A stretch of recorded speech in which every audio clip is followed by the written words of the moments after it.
She looked me dead in the eye, squeezed my hand across the table, and whispered, "That affair is the only reason we're still married." I knew a couple, married 31 years. Every anniversary, flowers. Every Sunday, church together. Holidays, matching shirts. You know the ones, the couple people point to and say, "That's what I want." And I watched them for years. Something about them always felt just slightly too smooth, like a floor that's been waxed one too many times. Beautiful, but you could slip if you weren't careful. Then one evening, her sister let something slip over a glass of wine that wasn't supposed to be let slip. And suddenly, everything I thought I was looking at rearranged itself completely. That marriage, the one people used as a reference point, the example they gave their children, had a chapter in it that nobody was supposed to know about. And the wildest part? That chapter might have been what saved the whole book. Welcome to Diary After 50, where we say out loud the things everyone already knows, but nobody has the nerve to actually say. I'm Gloria, and I have no interest in pretending life is cleaner than it actually is.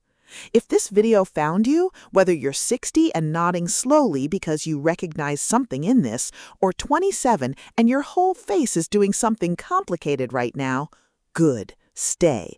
This one is for both of you. If this channel has ever made you feel less alone in something you couldn't explain to anyone else, hit subscribe right now, because we have a lot more truth to get through, and I don't want you to miss any of it. Let me be very clear before I say another word. I am not here to cheer for affairs. I am not handing out permission slips.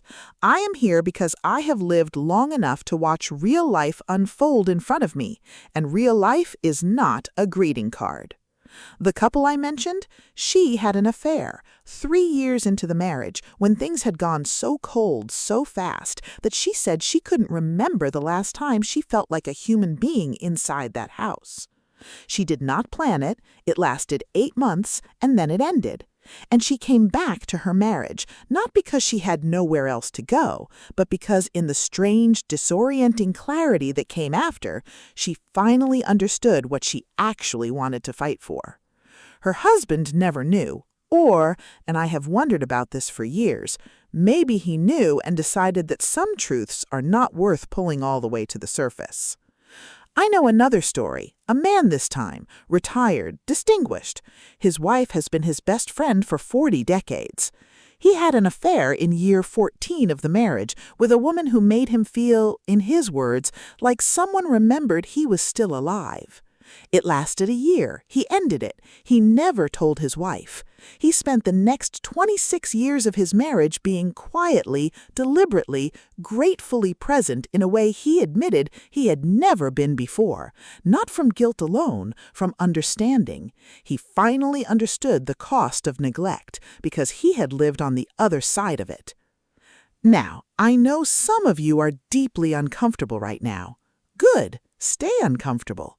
Because here is the question nobody asks out loud. Is the marriage that survived worth less because of what happened inside it? And here is the part that will really get you. What if some of the longest, warmest, most admired marriages around you are carrying exactly this kind of weight, and what you are watching on the outside is not the absence of a wound, but the result of one that was quietly, privately healed? And that brings me to what I really want to talk about, because not all of them survive. In fact, most don't. And the reason why is not what you think. Hold on, before we go further, I need to ask you something. If you've made it this far, you are clearly not someone who runs from an uncomfortable truth. And honestly, that's rare. That's exactly the kind of person this channel was built for. So if you haven't already, like this video, leave a comment, tell me where you stand on this because I genuinely want to know.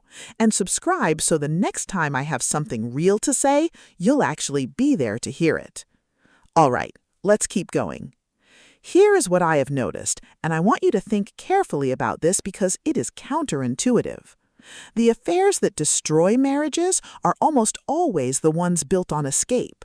The person was not looking for something to add to their life, they were looking for a door out. The affair becomes the justification, the proof, the thing they point to when they finally decide to leave. Those marriages were already over. The affair just made the ending louder. But the ones that somehow, quietly, do not kill the marriage, they tend to happen to people who were, underneath everything, still attached, still invested. They were not running away. They were drowning quietly in a marriage that had stopped seeing them. And they grabbed onto something, desperately, wrongly, humanly, just to feel like they still existed.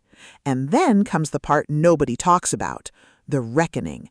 Not always a dramatic confession scene, sometimes it is just a person sitting alone at 3 a.m, understanding with complete clarity what they almost threw away and why they nearly let it happen. That kind of reckoning changes people. Not always, but sometimes, genuinely. Here is another thing I have noticed that nobody will say in polite company. Marriages that survive an affair that was never publicly confessed are not automatically built on lies. Sometimes they are built on a decision, a private, brutal adult decision to absorb the weight of what happened, change the behavior that led there, and show up differently, quietly, for the rest of your life. Is that a lie? Or is that a person choosing their marriage over their confession? I'm not answering that for you. That is yours to sit with. But here is the part that disturbed me most when I started paying attention to what these marriages all had in common before the affair ever happened. And that is where everything gets very, very human. Every single one of these stories had the same thing underneath it. Not incompatibility, not lack of love, invisibility. Someone in the marriage had gone invisible, maybe slowly over years, maybe because of children or work or grief, or the ordinary numbing weight of a life lived close to someone for too long without anyone stopping to actually look.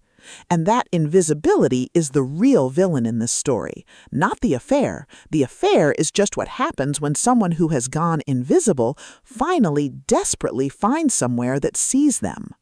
Now here is where I want to speak directly to you. Yes, you specifically. If you are in a long marriage and you've been feeling invisible, that feeling is a warning. It is not a small thing. It is something to manage quietly until it passes. It is the thing you name, out loud, to your partner, before it becomes something else entirely. And if you are young and watching the marriages around you thinking they are solid and unshakable and simple, I want you to understand something. The ones that have lasted are not monuments. They are survivors. They have bent and cracked, and some of them have nearly fallen entirely. And the people inside them made choices, sometimes terrible ones, sometimes remarkable ones, to hold something together. That is not weakness. That is not fraud. That is what love looks like after it stops being a feeling and becomes a decision you make over and over again. Sometimes badly, sometimes beautifully, sometimes in ways you can never tell anyone. The happiest marriages are not the ones without a story. They are the ones where the people inside them found a way, somehow, in whatever messy, imperfect way they could, to stay. I don't know your story, but I think you know someone in this video. Maybe you are someone in this video. Either way, you are not alone in the complicated truth of long-term love. Nobody is. We are just finally talking about it. Drop a comment. Tell me what this brought up for you. I read every single one. And if someone you know needs to hear this, share it with them. No explanation needed. They'll understand why you sent it. I'm Gloria. This is Diary After 50. I'll see you in the next one.